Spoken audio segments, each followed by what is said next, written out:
Pakistan medical association ये believe करती है कि जो चीज़ भी आईन पाकिस्तान जो हमारा कानून है इस वक्त उसके खिलाफ की जाएगी वो स्ट्रेट वे अपनी अफादियत खो देती है, बिल्कुल उसका वजूद ख़त्म हो जाता है। ऐसे ही और मैं उन लोगों को भी ये कन्वे करना चाहता हूँ जिन्होंने ये फैसला किया है कि 24 के टैक्स का जो मकसद था कि उस साल जो 24 की अवेलेबल पोस्ट सीटें थी उसके अगेंस्ट मेरिट बना के उन या एलिजिबल बच्चों का दाखिला करना था, वो मकसद खत्म हो गया उस दाखिला करने के साथ ही। बिल्कुल। अब 25 की सीटों के अगेंस्ट आपने एक नए सिरे से इम्तिहान कंडक्ट किया। अब इसका जो मेरिट बनेगा इसी तरह से जब ये बच्चे दाखिल हो जाएंगे और जो रह जाएंगे इसका हमने इसको वाइंड अप कर दिया। वाइंड अप देखिए, अगर उन्होंने सीट उनको चाहिए तो वो 2026 में दोबारा अपेयर होंगे। It's up to them. अगर उन्होंने करना है तो वो आ सकते हैं, जिस तरह से हम CSS कर सकते हैं, जिस तरह से हम बाकी रेगुलेटरी एग्जाम्स को बार बार अटेम्प्ट कर सकते हैं, तो हम इसको भी कर सकते हैं। बिल्कुल दुरुस्त फरमाया आपने। मैं दोबारा इसी तरफ आता हूँ। उन लोगों को ये मैं एड्रेस देना चाहता हूँ, एड्रेसल करना चाहता हूँ कि आप अगर 25 का एग्जाम कर रहे हैं और सीटें अनाउंस की हैं आपने 25 के लिए, तो इसके अगेंस्ट जो बंदा भी इस टेस्ट का हिस्सा बनेगा तो उस अहल ठहरेगा ना। जो इस टेस्ट का हिस्सा नहीं बना, इस टेस्ट कराने का मकसद क्या है? बिल्कुल कि हम इन 25 की अवेलेबल सीटों के अगेंस्ट एक मैटर सेटल करना चाहते हैं मेरिट के बुनियाद पे। बिल्कुल। अगर आपने मेरिट तय करना तो जो बच्चा इसका हिस्सा बनेगा तो मेरिट में आएगा, जो इसका हिस्सा नहीं बना तो उसको हम कैसे करेंगे? वो अपनी पिछली ट्रेन तो मिस कर गया। 24 में तो वो कामयाब नहीं हुआ वो सीटों के अगेंस्ट। बिल्कुल। हम अभी इस बारीकी में भी नहीं जाना चाहते हैं कि उसका उस वक्त मेरिट क्या था। हम तो ये कहते हैं कि इनके इस गैर दानिशमंदाना फैसले ने ये क्वेश्चन रेज कर दिया है कि हम कैसे ये तय कर दें कि वो बच्चे जो 24 में इनसे ज्यादा स्कोर लेकर बैठे हैं वो ज्यादा लायक थे बनिस्बत के ये बच्चे जो 25 में गिवन एग्जाम में अपना मेरिट बना सकते हैं, बना चुके हैं, ये नालायक थे। बिल्कुल। ये हक तो किसी के पास नहीं है।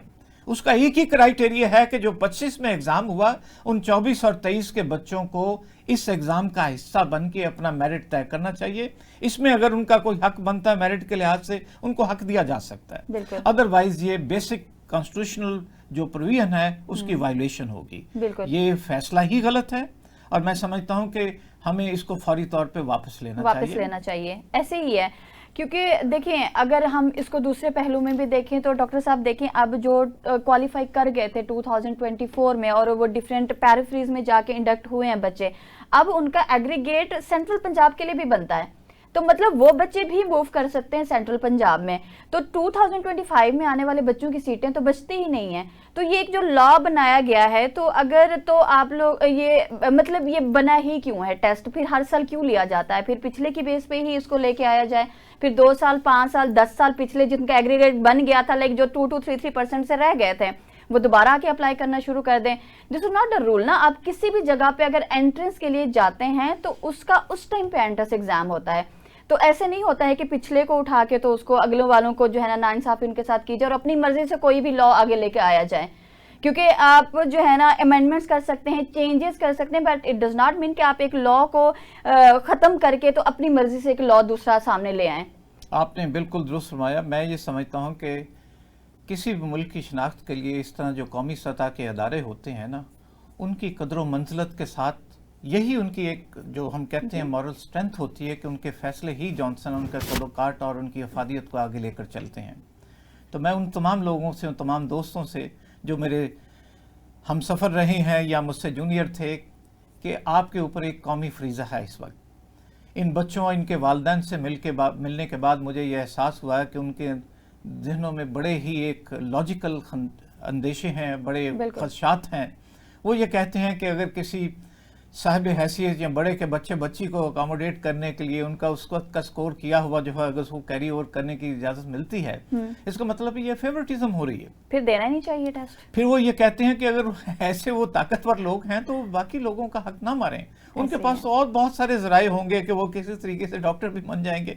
हाँ। तो मैं ये बात यहाँ करना नहीं चाहता था, क्योंकि ये मेरा उसी तरह से बहुत अहम फ्रीज़ा है कि मैं अपने मुल्की अदारों के जो शायान शान है, जो अल्फाज कहे जा सकते हैं, उनका कद बढ़ाया जा सकता है, उसको लेकर चलूं।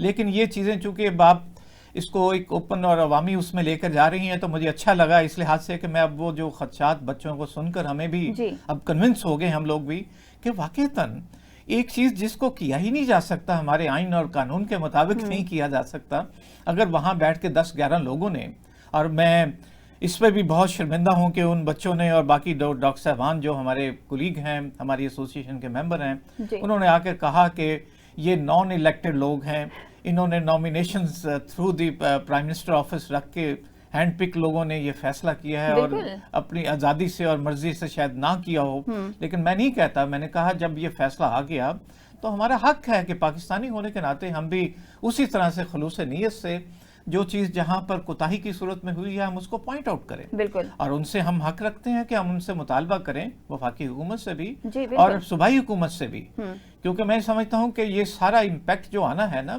ये as a custodian of province of Punjab हमारी चीफ मिनिस्टर साहबा जॉनसन है, उनके पास आना है। बिल्कुल। ये उनका भी इख्तियार है कि अगर हमारे ही मुल्क के अंदर पीएमडीसी के तयशुदा इस कानून के हटकर नस्ट अगर ईयरली बेसिस पे मेरिट डिटरमिन करता है तो यही दुरुस्त है, यही हक सच की बात है। अगर आगा खान तय करता है तो यही दुरुस्त है, यही हक सच की बात है, क्योंकि ये जो हार्ड कॉपी बेस्ड टेस्ट होता है ना, ये अपना मकसद पूरा करने के साथ खत्म हो जाता है।